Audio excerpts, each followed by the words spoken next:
എന്റെ പൊന്ന് കോൺസ്റ്റബിൾ വനജേ, നീ ഇങ്ങനെ എന്നെ സല്യൂട്ട് ചെയ്യരുത്. എടി, എനിക്ക് 2 മക്കളാ. ഈ മാസം ശമ്പളമെങ്കിലും എനിക്ക് വീട്ടിൽ കൊണ്ടുപോകണം. സാറ് വനജയെ കുറിച്ച് അങ്ങനെ പറയരുത്. വനജ നമ്മുടെ പോലീസ് സ്റ്റേഷൻ ഉള്ളത് നമുക്ക് എന്ത് ഗുണമാണെന്നറിയാം. എന്ത് ഗുണമാണോ? എന്റെ പൊന്ന് സാറേ, ജീപ്പും പിടിച്ച് വീട്ടിൽ ചെന്ന് ഒപ്പിടാൻ പാടാന്ന് പറഞ്ഞ് വിളിച്ചാ വരാത്ത പ്രതികള് ദിവസം 4 പ്രാവശ്യമാണ് വന്ന് ഒപ്പിട്ടിട്ട് പോകുന്നത്. പിടികിട്ടാ പുള്ളികൾ വരെ തെരഞ്ഞു പിടിച്ച് വന്ന് ഒപ്പിട്ടിട്ട് പോകുന്നുണ്ട്.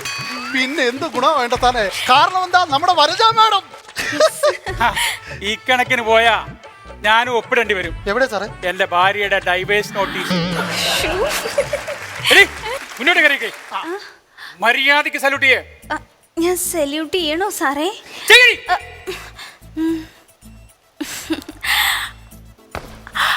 സാറേ, എന്റെ ഈ മാസത്തെ ശമ്പളം പോയി. എടോ, എന്തോ എന്നെ ചെയ്യാനാ സാറേ? സല്യൂട്ട് ഇങ്ങനെയാണ് നമ്മളെല്ലാം ചെയ്യും. സാറേ നമസ്കാരം. നമസ്കാരം. എനിക്കൊരു പരാതി പറയാനുണ്ട്. എന്ത് പരാതി? ഈ മനുഷ്യൻ എനിക്ക് ചെലവിന് തരുന്നില്ല. എന്താടാ ചെലവിന് കൊടുക്കാത്തെ? എന്റെ പൊന്നു സാർ, ഇവിടെ കണ്ടാ തോന്നുന്നു ചെലവിന് കൊടുക്കില്ല. 4 പറ ചോറ് ഒറ്റയിരിപ്പിൽ നിന്ന് തീർക്കും. No sir. ശരിയാണോടി? യെസ് സാറേ. നോ സാറേ. യെസ് സാറേ. നോ സാറേ. യെസ് സാറേ. ഏതാടാ ഈ സാറാ? അയ്യോ സാറേ, അവര് സാറാന്ന് വിളിച്ചതല്ല, പിന്നെ സാറിനെ സാറേന്ന് വിളിച്ചതാ. അപ്പൊ ബഹുമാനമുണ്ട് അല്ലേ? ഓക്കെ, ഇങ്ങോട്ട് മാറിക്കടാ. കേറിക്കേ. സാറേ, എന്നും കള്ളു കുടിച്ച് വന്നിട്ട് എന്നെ ഉപദ്രവിക്കും. ഇങ്ങോട്ട് മാറിക്കടാ. ഇങ്ങോട്ട് മാറി നിൽക്കടാ. പിടിക്കോ. അയ്യോ സാറേ, അങ്ങനെ സാറേ അനുഗ്രഹിക്കണം. മദ്യപാനം ആരോഗ്യത്തിന് ഹാനികരമാണെന്ന് നിനക്ക് അറിഞ്ഞൂടെ? അതറിയോ സാറേ? സാർ ഇപ്പൊ ചെയ്തതിന്റെ ആരോഗ്യത്തിന് നല്ലതാന്നാ വിചാരം. ഞാനെന്താ നോക്കി നിൽക്കുന്നത്? അല്ല, ഞാൻ ഇവിടെ അങ്ങോട്ട് പോയി തോമാക്ക് 2 ഇടി കൊടുത്ത് തെളിവെടുക്കണോ? ശരി സാർ. അവനെ കൂടി തത്ത പറയിപ്പിച്ച് പറയിക്കണം. ശരി സാർ. ബാക്കി പറ. സാറേ, കഷ്ടപ്പെട്ട് ഞങ്ങളൊരു വീട്, ഞങ്ങളല്ല എന്റെ വീട്ടിൽ നിന്ന് പൈസ കൊണ്ടുവന്നിട്ട് ഒരു വീട് വെച്ചു. പിന്നെ അതെ, അപ്പൊ ഇങ്ങേര് പറയാണേ ആ വീടിനെ പനയിൽ വീടെന്ന് പേരിടാന്ന്.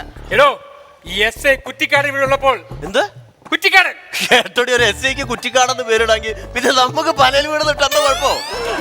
കണ്ടോ അഹങ്കാരമാ സാറേ. ഈ പനയിലൊക്കെ താമസിക്കാൻ ഞാൻ വലിയ യക്ഷിയാണോ? ഞാൻ പറഞ്ഞു എന്റെ പേര് ആ വീടിനിടാൻ. എന്താ നിന്റെ പേര്? ആര്യഭവനം എന്നിട്ട നല്ലതല്ലേ? എന്റെ സാറ് ആര്യഭവൻ എന്നൊക്കെ ഇട്ട കണ്ട തമിഴന്മാർക്ക് രാവിലെ തന്നെ കേറി വന്ന് മസാല ദോശയും വടയും ചോദിക്കൂലേ? എന്നാ പിന്നെ അത് പോട്ടെ, ആ വീട്ടിൽ താമസിക്കണത് ഞാനല്ലേ? അപ്പൊ എന്റെ ഒരു സൗന്ദര്യമൊക്കെ വെച്ചിട്ട് അരയന്നങ്ങളുടെ വീട് നിട്ടാ പോരെ സാറേ? അതൊന്ന് പറയിടാൻ പറ സാറേ. അരയന്നങ്ങളുടെ വീട്. എന്റെ പൊന്നേ സാറേ, കൂമൻകൂട് നിടല്ലേ നല്ലത്? എടാ, നിങ്ങളുടെ ഈ പ്രശ്നം തീർക്കാൻ എനിക്കിപ്പോ സമയമില്ല. എനിക്ക് വേറെ ഒരുപാട് പ്രശ്നങ്ങൾ. നിങ്ങൾ പുറത്തു പോകും. എന്നാ പാടി വേറെ സ്റ്റേഷനിൽ പോകാം. എന്റെ പരാതി. അല്ല സാർ, ഒരു സംശയം. ഈ റിക്രൂട്ട്മെന്റ് സമയത്ത് സാറിന് ഏത് സ്കെയിൽ വെച്ചാണെന്ന് എന്തോ ഒരു ഹൈറ്റാ സാർ. വലിയ കാര്യം